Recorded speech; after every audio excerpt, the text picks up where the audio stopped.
यहाँ पे हमारी टीम बैठी हुई है, सौरभ जी बैठे हुए हैं। आप सभी के दुआ से, आशीर्वाद से, स्नेह से मुझे मोएफ में क्लाइमेट चेंज का भारत का वाइस चेयरमैन बनाया गया। एक पेड़ माँ के नाम, आप सभी से भी विनती करता हूँ कि इस बार पिछले साल की गर्मी देखे होंगे आप, अभी भी देख रहे हैं कि मुंबई में भी मैं आया हूं तो थोड़ी गर्मी महसूस हो रही है। दिल्ली में स्थिति बहुत खराब है, वहां तो गर्मी भी ज़्यादा, बरसात भी ज़्यादा, ठंड भी ज़्यादा। तो क्लाइमेट चेंज का जो सिचुएशन आ रहा है, इसके लिए हम सभी को जागृत होना होगा।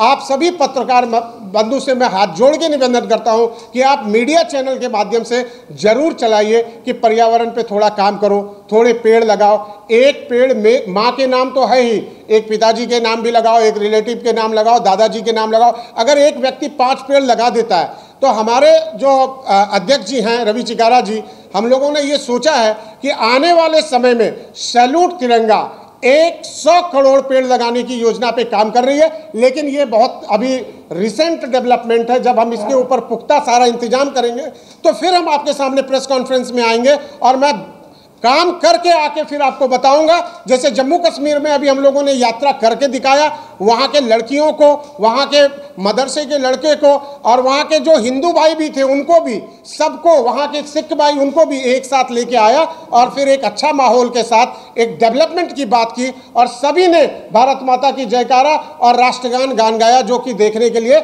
नहीं मिलता था जम्मू कश्मीर में। माहौल बदल चुका है। हम चाहते हैं और सोचते हैं और मेरी इच्छा, पूरी टीम की इच्छा है कि भारत सर्वश्रेष्ठ बने। इसके लिए सबको एक साथ काम करना होगा। इसके अलावा खेल में भी आप कुछ करना चाह रहे हो? जी जी, बहुत अच्छा सवाल किया, मेरा सवाल छूट गया था।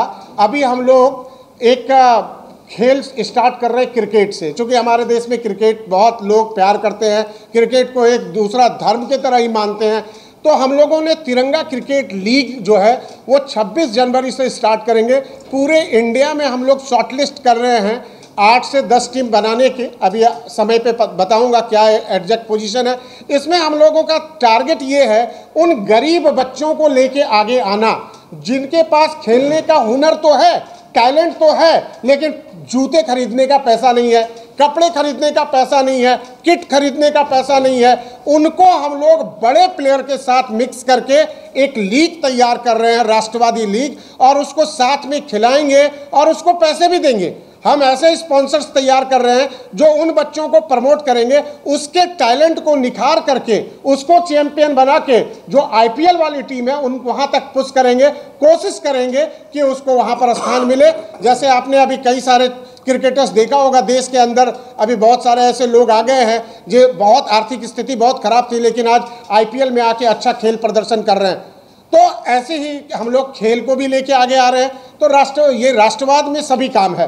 देश के जनजागरण के लिए, देश के विकास के लिए, बेहतरी के लिए हर क्षेत्र में हम लोग काम करना चाह रहे हैं। तो हम इसको तिरंगा क्रिकेट लीग का भी उद्घाटन जल्द करने वाले हैं। तो मैं एक अपनी तरफ से कि आप एक बहुत बधाई के पात्र है। आपने जम्मू और कश्मीर की बात की और वहाँ पर आज भी हम लोगों को जिस तरह से आपने बात बताई, हमें खुशी हो रही है कि इस तरह का माहौल है, क्योंकि आज भी लोगों को देश में ऐसा लग रहा है कि वहाँ की जो हालत है थोड़ी नॉट वेरी गुड। बट जिस तरह से आपने बताया वहाँ थोड़ा सा खुशहाली माहौल आप लोग लोगों के बीच पैदा करना चाह रहे हो। तो एक मैसेज, स्ट्रॉन्ग मैसेज देना चाहेंगे how things are improving also, और जो लोगों के जहन है एक्चुअली अभी भी जिस तरह, तो उनके लिए कि things are getting better and better. देखिए अभी क्या है, वहाँ पे स्थिति क्यों परिवर्तन आया, जब हम लोग वहाँ गए और हमारी पूरी टीम गई। हम सच्चिदानंद जी, थोड़ा सा 1 मिनट में ब्रीफ कर देते हैं। हमारे पूर्व मंत्री सच्चिदानंद पोखरियाल जी हैं, कार्यक्रम के संयोजक रवि चिकारा जी हैं, नवीन कुमार जी हैं, उसके बाद विकास जी गए, संजय सराफ जी, अब फैजान और शब्बीर, 2 लड़के लोकल वहाँ प्रदेश अध्यक्ष और प्रदेश प्रभारी हमारी। तो हम लोगों ने जाकर वहाँ पर लोगों से इंटरेक्ट किया तो हमें पता चला लोग चाहते हैं कि वहाँ पर रोजगार हो, लोग चाहते हैं स्कूल कॉलेज खुले, लोग चाहते हैं कि खेल को भी वहाँ बढ़ावा मिले। लेकिन इसको 70-75 साल से वहाँ की कुछ राजनीतिक पार्टियां परिवारवाद को अपने राजनीति को चमकाने के लिए फारूक अब्दुल्ला, महबूबा मुफ्ती और कुछ अलगाववाद ने उसको दबा के रखा हुआ था। जब से 370 धारा वहाँ हटी, मैं धन्यवाद करता हूँ प्रधानमंत्री अमित शाह जी को कि वहाँ के लोगों में जैसे मानो पंख लग गया हो, अब वो उड़ना चाहते हैं, एक आसमान में अपनी स्वतंत्रता को देख रहे हैं। तो ऐसे आप मीडिया बंधु के माध्यम से मैं चाहता हूं आप सभी इसको न्यूज़ को कवर करिए। हम लोग कार्यक्रम तो कर रहे हैं, लेकिन हमारा न्यूज़ जब धीरे गया है। बंगाल में लगातार ये घटनाएं देखने को मिल रही है, सबूतों से छेड़छाड़ होती है, भीड़ हमला कर देती है। बंगाल की घटनाएं जो चल रही है वो देश की अन्य घटनाओं से भिन्न है, लेकिन बलात्कार कहीं भी हो, जुर्म कहीं भी हो, कहीं पे भी इस तरह की आपराधिक घटनाएं हो, वहाँ उनका उसी जिस तरह से हमारे राष्ट्रीय अध्यक्ष जी ने बताया उसका वही तरीका है कि ज़्यादा से ज़्यादा जजों की नियुक्ति की जाए, फास्ट ट्रैक कोर्ट बनाई जाए और 1 महीने के अंदर सारे सबूतों के आधार पर न्याय प्रणाली के हिसाब से सख्त सजा का ऐलान कर दिया जाए। और जब ऐसे 10-20 उदाहरण पूरे देश में होंगे तो जैसा कि अध्यक्ष जी ने बताया कि गल्फ कंट्रीज़ में जो क्राइम रेट रुका हुआ है, ऐसा ही हमारे देश में भी उसका 101% प्रभाव पड़ेगा। सर, आपसे जानना चाहूँगा, इंटरनेशनल लेवल की अगर बात करें जो बांग्लादेश में हुआ, थोड़े दिन पहले पाकिस्तान में हुआ था, उसके पहले श्रीलंका में हुआ था, जो पीएम के घर में घुस के फिर उनको जो है अपने पद से निष्कासित कर देना, और जो हिंदुओं के ऊपर जो बांग्लादेश में अभी हो रहा है, सर क्या प्रतिक्रिया उसके ऊपर? देखिए, बांग्लादेश में जो हुआ वो बहुत ही दुर्भाग्यपूर्ण है। बांग्लादेश में जो हुआ वो उनका इंटरनल सिचुएशन था, इंटरनल मामला था, लेकिन उसका प्रभाव कहाँ पड़ा? उसका प्रभाव पड़ा वहाँ रहने वाले अल्पसंख्यक के ऊपर, यानी हिंदू के ऊपर, क्रिश्चियन के ऊपर, जो भी अल्पसंख्यक थे। ये घटना बहुत ही, इसका कड़ी निंदा कर रहा हूँ। और बांग्लादेश हो चाहे पाकिस्तान हो चाहे श्रीलंका हो, इस बात को उनको समझ लेना होगा कि अगर इस तरह के घटना को वो नहीं रोकते हैं तो इसके गंभीर परिणाम देखने के लिए होंगे।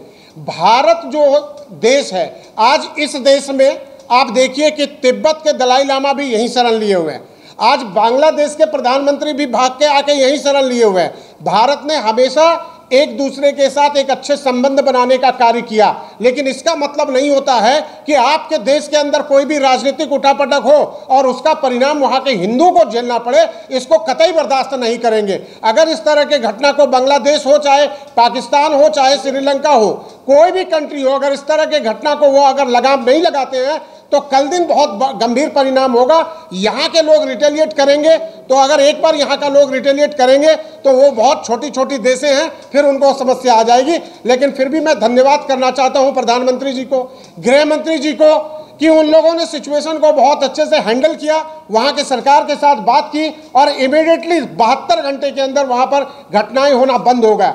जो मंदिर के ऊपर हमला किया वो भी दुर्भाग्यपूर्ण था। हम लोग यहाँ पर जो भारत के अंदर जो हैं, हम हिंदू मुस्लिम सिख ईसाई सभी मिलके रहते हैं। आपने कोई घटना नहीं सुना होगा कि हिंदू जाके किसी के मस्जिद को तोड़ रहा है।